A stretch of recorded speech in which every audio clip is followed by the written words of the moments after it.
Gray skies are gonna clear up, put on a happy face.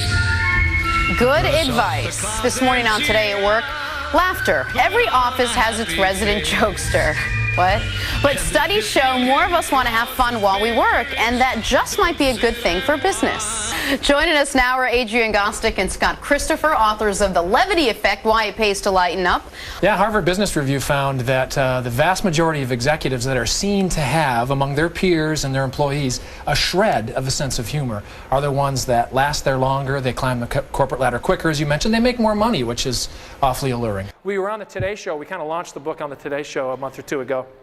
And I get flustered. I mean, I've been on camera for years since I was a kid, but you know, the Today Show is a national audience, pretty big audience. And I heard back from people who called from around the country, family, hey, we saw you flirting with the host on the Today Show. And I'm like, flirting? I don't exactly know what you mean. Let me play you this little clip, very brief.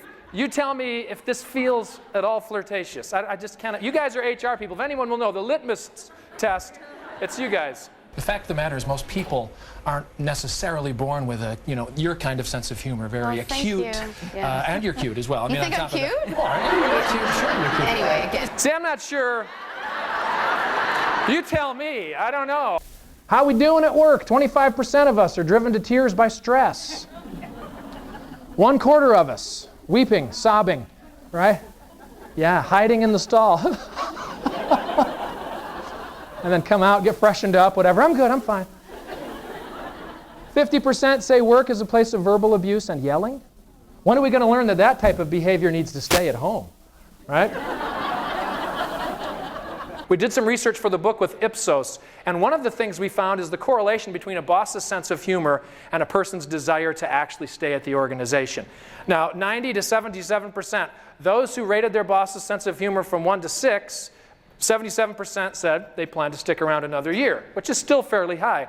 But when you get into 90%, for those who rate their boss's sense of humor even higher, our statisticians said this is a delta that's fairly significant. There is a correlation between a sense of humor and your employee's desire to remain within that workplace. Sherry, you're from Chesterfield, Missouri, St. Louis, Missouri. Here are your choices. Every company that wants to be great should be wondering how to A, have more fun, B, have more pasta, C, have less pasta, D, Havlicek. That's John Havlicek, he's a Boston Celtics legend. Or E, have you never been mellow?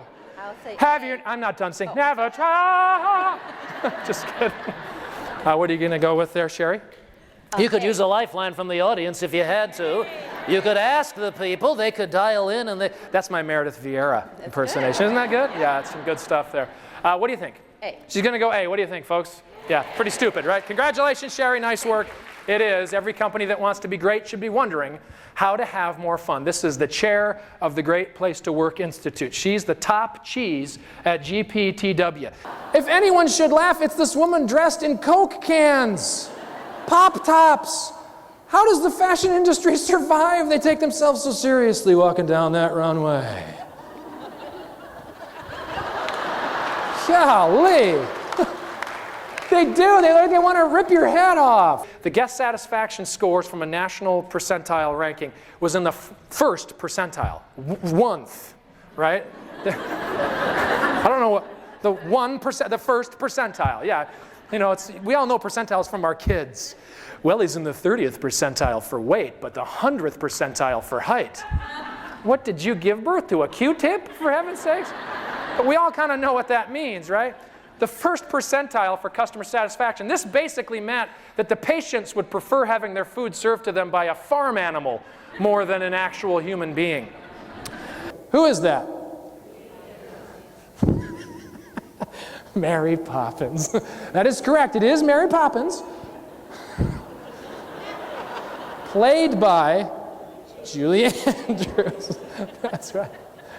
Yes, I know. She was like a real person to me, too. And you know, Fräulein Maria, was she a great leader?